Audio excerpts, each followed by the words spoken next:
একজন নারী ডেকে ডেকে বলছেন, আমি কবরের মধ্যে বেঁচে আছি, আমাকে একজন বাঁচাও। আবার বললেন, আমি কবরের মধ্যে বেঁচে আছি, আমাকে বাঁচাও। আবার বললেন, আমি কবরের মধ্যে বেঁচে আছি, আমাকে বাঁচাও।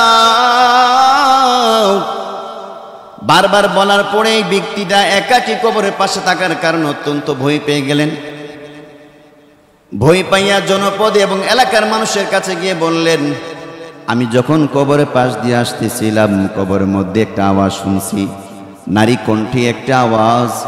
কবরের মধ্যে একজন নারী চিৎকার করে বলতেছে সে নাকি কবরের মধ্যে জিন্দা এবং বেঁচে আছে, তাকে বাঁচানোর জন্য সে বারবার চিৎকার করতেছে, তোমরা আমার সঙ্গে চলো। এলাকার বাসী লোকদেরকে তিনি জমাইয়া তখন কবরের পাশে গেলেন। গিয়ে দেখেন ঠিকই তো কবর থেকে একটা নারী কণ্ঠে আওয়াজ বারবার চিৎকার দিয়ে বলতেছে, আমি কবরের মধ্যে বেঁচে আছি, আমাকে বাঁচাও। বারবার এই কথা বলার পর এলাকার লোকেরা তখন সবাই একটু ভীত হয়ে একজন ওলা আলেমের কাছে গিয়ে বললেন, হুজুর, আমরা কবরের পাশে যখন গিয়েছিলাম একজন নারী কণ্ঠের আওয়াজ শুনলাম, সে বারবার বলতেছে সে নাকি কবরের মধ্যে জিন্দা আছে, তাকে বাঁচানোর জন্য। হুজুর, এবার কি করব? হুজুর বললেন, তোমরা যেহেতু সে বারবার বলতেছে তাকে বাঁচানোর জন্য, তাহলে কবরটা খুইরা তোমরা তাকে উদ্ধার করো। এবার এলাকার মানুষেরা সবাই দোয়া দুরূদ পড়ে কবর উপর থেকে মাটি সরাইলেন। এরপর আবার আস্তে আস্তে করে বাঁশ বা কাঠগুলো সরাইতে আরম্ভ করলেন। এবার একটু যখন হালকা ফাঁকা করলেন, ফাঁকের ছিদ্র দিয়ে দেখা যায় কবরস্থানের মধ্যে যে নারীটা বসে আছে সে সম্পূর্ণ নগ্ন অবস্থায়, উলঙ্গ অবস্থায়, তার দেহের মধ্যে কোনো কিছুই আর বাকি রইল না। এবার সে বলতেছে যে আমার জন্য এক টুকরা কাপড়ের ব্যবস্থা করো। বাড়ি থেকে কাপড়, বড় কাপড় আইন এবার নারীর কাছে দিয়ে দেওয়া হলো। নারী তার এই কাপড় দিয়ে তার পুরাটা দেহকে আবৃত করলেন। কবর থেকে উইটা আর কবরস্থানের মধ্যে দেরি করলেন না, এক দৌড় মারছে নারীর বাড়ির দিকে রওনা করলেন। সমস্ত পুরুষেরা এবার বললেন, কি ব্যাপার? নারী তো আমাদের সাঙ্গিক সঙ্গে কোনো কথাবার্তাই বলল না, কি ব্যাপার? সে কেমনি কবরের মধ্যে চলে গেল? কেনই বা সে উলঙ্গ অবস্থায় কবরের মধ্যে সে পড়ে আছে? এলাকার বাসীর সমস্ত লোকেরা আবার নারীর পিছু পিছে তার বাড়ির দিকে রওনা করলো। নারী এক বাড়িতে যাইয়া তার ঘরে দরজা বন্ধ করে দিছে, আর ঘরটা দরজা খুলে না। এবার এলাকার মানুষেরা বললেন, কি ব্যাপার? তোমাকে কবর থেকে আমরা উদ্ধার করলাম, তুমি আমাদের সঙ্গে কিছু কথা না বললে কেন বাড়ির মধ্যে তুমি চলে আসছো? দরজা খুলো, কমপক্ষে কথা বলো, কি কারণে তুমি কবরের মধ্যে চলে গেলা? আবার উলঙ্গ অবস্থায় তোমাকে কবর জগতের মধ্যে আমরা পাইলাম। নারী আবার বললেন, যদি তোমরা আমার সঙ্গে সাক্ষাৎ করো অত্যন্ত সাহস লাগবে তোমাদের, কারণ আমার চেহারাটা এতটা বিভৎস চেহারা। আমার চেহারা যদি দুনিয়ার কোন মানুষ তার এই চামড়া চোখ দিয়া দেখে, তাহলে সে সাথে সাথে হার্ট ফেল করে জায়গার মধ্যে সে মারা যাবে। এবার মানুষ কিছু ভয় পেয়ে গেলেন।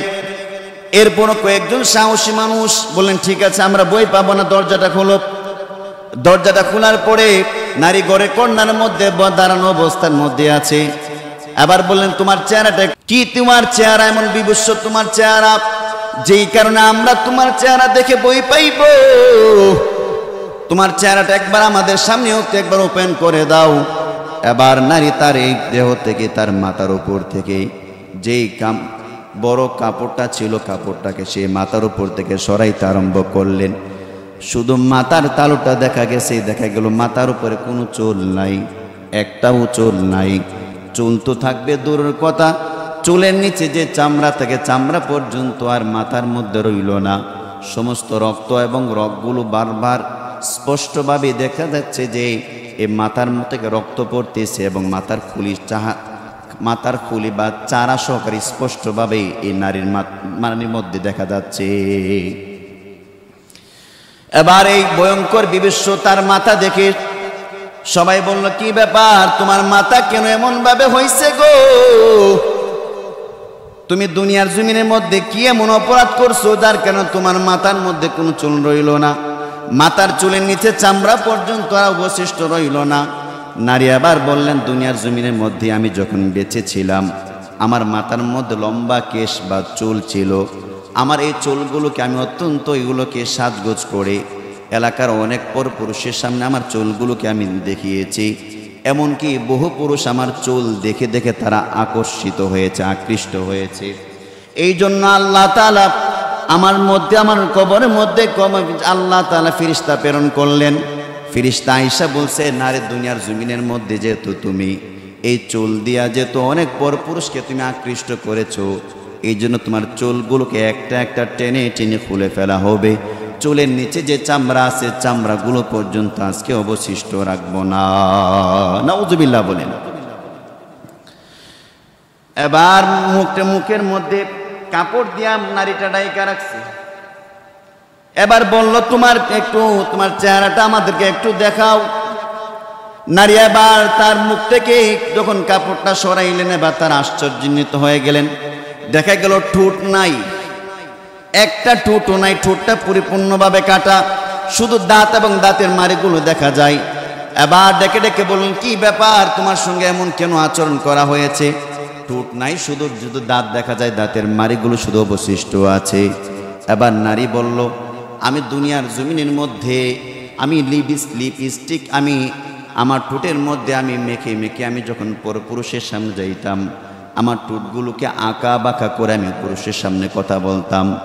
অনেক সময় আমি কথাগুলো এভাবে, অনেক সময় দেখবেন নারীরা অত্যন্ত রং ঢং করে কথা বলে, যার কারণে পুরুষটা তার প্রতি আকৃষ্ট হয়ে যায়। কথা কন না কেন? নারী অত্যন্ত রং ঢঙে কথা বলে। নারী বলতেছে, আমি আমার ঠোঁটের মধ্যে লিপস্টিক মেখে মেখে দুনিয়ার অনেক পুরুষকে আমার দিকে আমি আকৃষ্ট করেছিলাম, যার কারণে আমার ঠোঁটগুলোকে পরিপূর্ণভাবে কেটে দেওয়া হয়েছে। এই যে আমার ঠোঁটের উপর অংশ থেকে রক্ত টপ টপায়ে পড়তেছে। এবার বললে, তোমার সঙ্গে আর কি এমন খারাপ ব্যবহার করা হয়েছে? এবার নারী বলল, আমার হাতের আঙ্গুলের দিকে একবার তাকাও। হাতের আঙ্গুলের দিকে তাকাইলো, দেখলো নখ নাই। পায়ের আঙ্গুলের দিকে তাকাইলো, দেখলো পায়ের আঙ্গুলের মধ্যে কোনো নখ নাই। নখের নিচে রক্ত পড়তেছে, গোশতগুলো একেবারে নষ্ট হয়ে গেছে। এবার তারা বলল, তোমার সঙ্গে নখের ব্যাপার কেমন এমন দুরাচার করা হলো? নারী আবার বলতেছে, আমি আমার নখগুলোকে অত্যন্ত সুন্দর করে বিউটিফাই করে নেল পালিশ দিয়ে অনেক পুরুষের সঙ্গে আমি ওঠা বসা করতাম, অনেক পুরুষের সাথে আমি চলাফেরা করতাম। আমার হাতের আঙ্গুলগুলো দেখে অনেক পুরুষরা আমার প্রতি তারা আকর্ষণ তৈরি হয়ে যাইত। আমার পায়ের নখগুলো দেখে দেখে অনেক নারী আমার দিকে আকৃষ্ট হয়ে যাইত। এই জন্য আমার আজকে আমার হাতের নখগুলোকে পরিপূর্ণভাবে খুলে দেওয়া হয়েছে। হাতের নিচের রক্ত, হাতের নখগুলো খোলার কেন অত্যন্ত যন্ত্রণাদায়ক এবং শাস্তিকে আমাকে পোহাইতে হয়েছে। পায়ের নখগুলো আমার থেকে সরে ফেলার কারণে আমাকে অনেক কষ্ট পাইতে হয়েছে। এই তিনটা আযাবের বিবরণ নারী দেওয়ার পরে নারীটা আর কথা বলতে পারলেন না। এই নারীটা তখন মাটির মধ্যে পড়ে গেছেন। তার আত্মীয় স্বজনরা তার কাছে এসে এবার তার জন্য শুধু মায়া কান্না করতে পারলো, আর কিছুই করতে পারলো না। সবাই তাকে আবার এই বেহুশ অবস্থায় আগের জায়গাতে কবরের মধ্যেই তাকে রাখা দিয়ে আসছে। এই জন্য কবর আযাব সত্য, যদিও এটা আমরা কখনো দেখি না। যেটা দেখার বিষয়, আবার যেটা দেখার বিষয় এটা বলার বিষয় না। যে বান্দা কবরের মধ্যে গেছে সে বুঝছে একমাত্র কবর আযাব কি পরিমাণ যন্ত্রণাদায়ক। এই জন্যই তো শুধু এই একটা ঘটনার মধ্যে শুধু দুনিয়াটা জমিনটা ক্ষান্ত নয়, অনেক শত শত ঘটনা আমরা আমাদের জীবনের মধ্যে শুনেছি কবর আযাবের বাস্তব নমুনা, যেটাকে আমার আল্লাহ পাক রব্বুল আলামিন এমন কিছু ঘটনা শুধুমাত্র দেখান আপনার আমার দিল যাতে করে শুধু দুনিয়ামুখী না হয়ে আখিরাতমুখী হয়ে যায়।